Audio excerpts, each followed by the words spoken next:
And welcome to the Township Whitewater Region's special council meeting this morning, Monday, December 8th, and we're going to call ourselves to order here at 9:05 a.m. And I just will apologize to anybody watching. Delayed, I'm the responsible person for the delay. I did not factor in my time this morning with the cold. Anyway, we're underway here at 9:05. The second item on our agenda, because this is a special council meeting, the agenda is just a little bit more abbreviated. Item number 2 is the declarations from any members of council. Is there anyone who wants to declare for an item that's on the special council meeting agenda? I see none. And then we'll move right into item number 1, which is an update and some new human resources related policies. The recommendation is the Council of the Township Whitewater Region adopt bylaw 2512-1798, being a bylaw to adopt human resources related policies. A mover, please. Moved by the Deputy Mayor, seconded by Councillor Trim.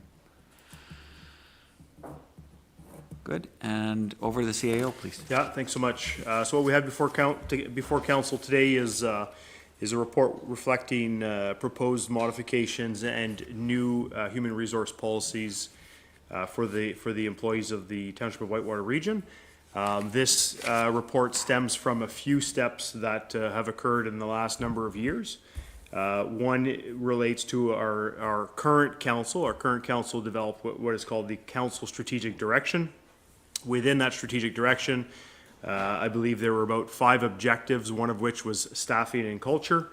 And one of the objectives and actions in there was to ensure retention, competitiveness, and succession plans to support effective services and foster an organization focused on professionalism and teamwork. And the actions were to undertake an internal staff assessment and implement programs that support this recognition, retention, and competitiveness, and implement workplace culture programs that prioritize teamwork, idea sharing, and communication. So that was one initiative from our current council with respect to which sort of is embodied in the revised human resource policies.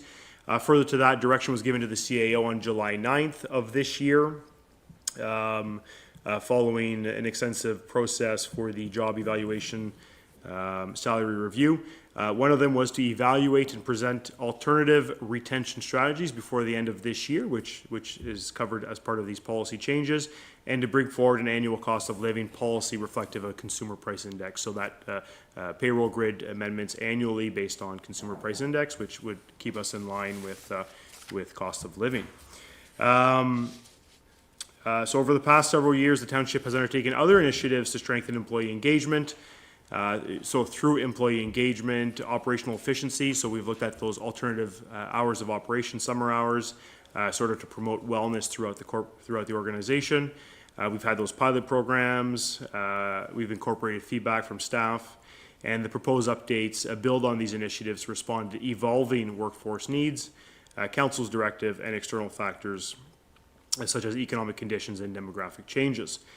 So the introduction of 2 new policies, the Employee Recognition Program and Seasonal Alternative Hours of Operation, reflect a proactive approach to fostering a positive organizational culture and supporting work-life balance.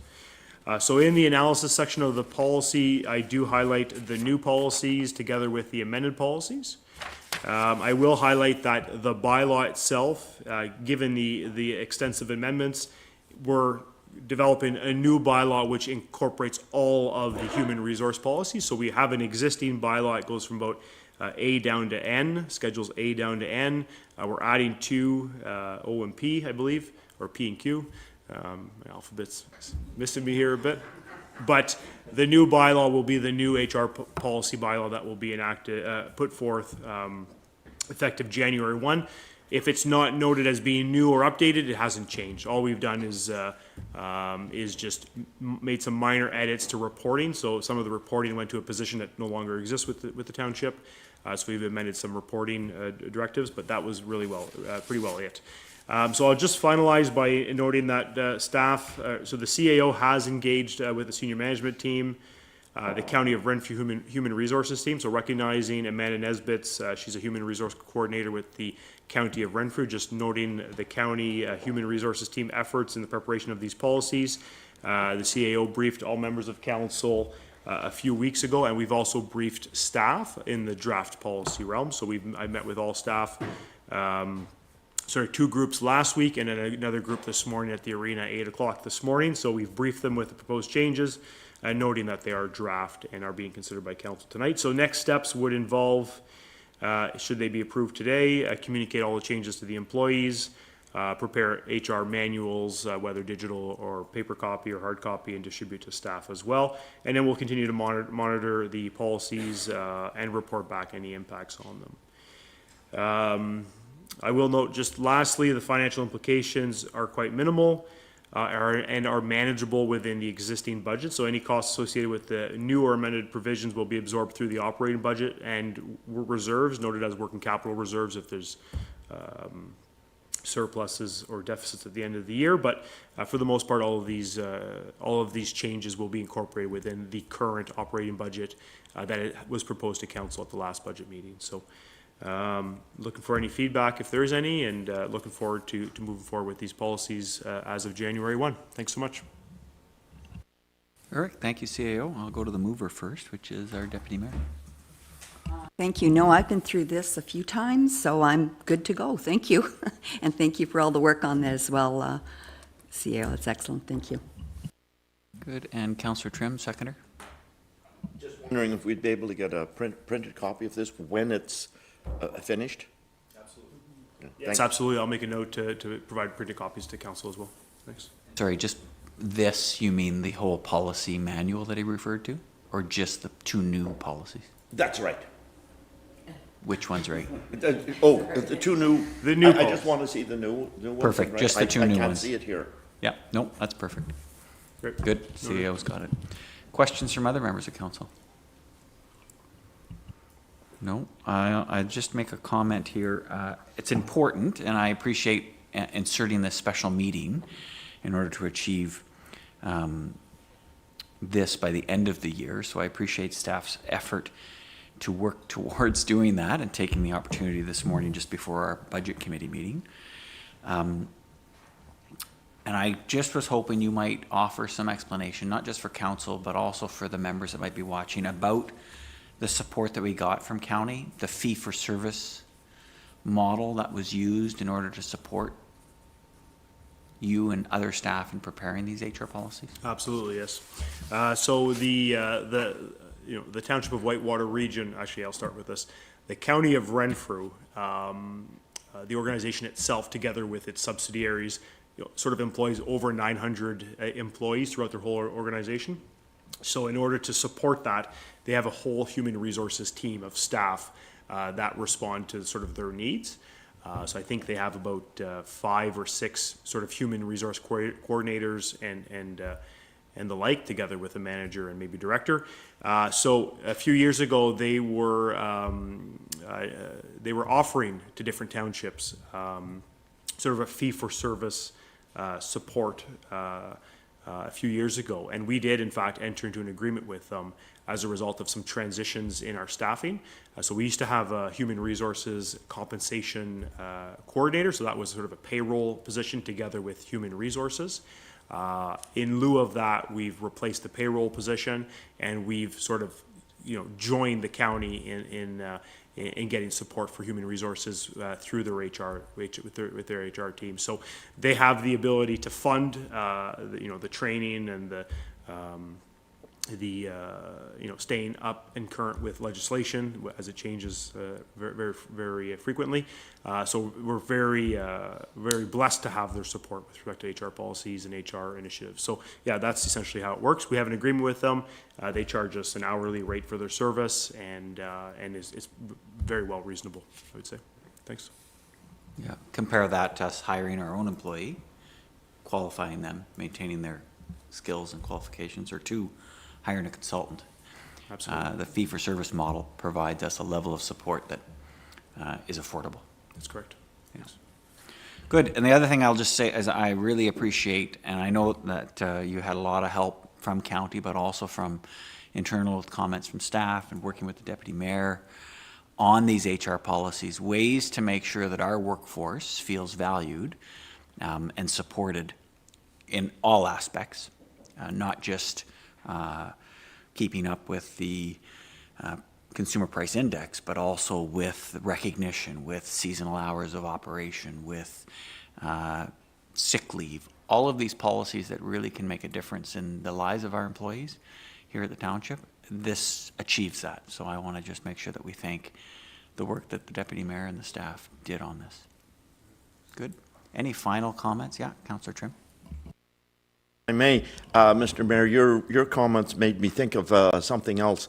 Because we raise a significant amount of money for the county through taxes, property taxes, I'm just wondering, does that get for us a good rate when we contract with the county, a special rate? Does that make sense, what I'm trying to say? Is it, would we do better consulting with the county than to hire an outside private consultant, is what I'm getting at, because of our special relationship? I'll throw that back at the CAO. Yeah, I think the agreement we have with them, they do provide us a number of hours free every year. I think they provide that to any municipality in Renfrew County. I think it's like 7 or 10 hours. Your first 7 or 10 hours are free of cost. So that by itself will probably leverage the cost per hour as well. I think the rate that we pay is sort of the cost for the employee. It doesn't probably include all of the overhead, all of the, the office space, the lights and all that. So I think the price we pay is extremely competitive when we would compare it to a private consulting firm. Thanks. Yes, Mr. Mayor, I wanted that to be said out loud because obviously we can't do everything ourselves here. And we need to consult with experts. And this is an example of where, just like we tender with the county, economy of scale. And so I would like people to know that staff are working on that too. Thanks, Mr. Mayor. Perfect. Thanks for those comments, Councillor Trim. Any final comments? Then we will call for a vote. All those in favor? And it's unanimous. Thank you. Thank you, CAO.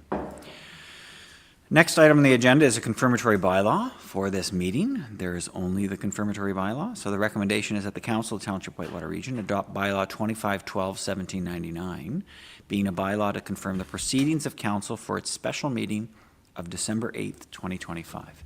A mover and a seconder, please. Councillor Trim, Councillor Olmsted. Any final comments on anything that we've discussed today? Okay, I see none. We'll call for a vote. All those in favor? And it's unanimous again. Thank you. Just before we adjourn, I'll remind folks that our next meeting is Thursday, December 11th, 3:30. Will be a council meeting, followed by a 4:45 public meeting to discuss, to receive input or things from the public. And I'll just remind folks, council and the public, that we receive feedback from the public in any way, shape, or form. They can come here and verbally give it to us. They can send an email to me, anyone around the table, any one of the staff. They can, and they do, Facebook message me, call me. Like anything we receive in the public, we'll make sure that it's printed off or somehow captured by the clerk to make sure that it goes into the public record. And that will help make sure that the budget that we end up sending from our budget committee to council for its final approval includes consideration of the feedback from the public. So Thursday is a big day. Good. And with that, it is 9:20 and we will adjourn. Thank you.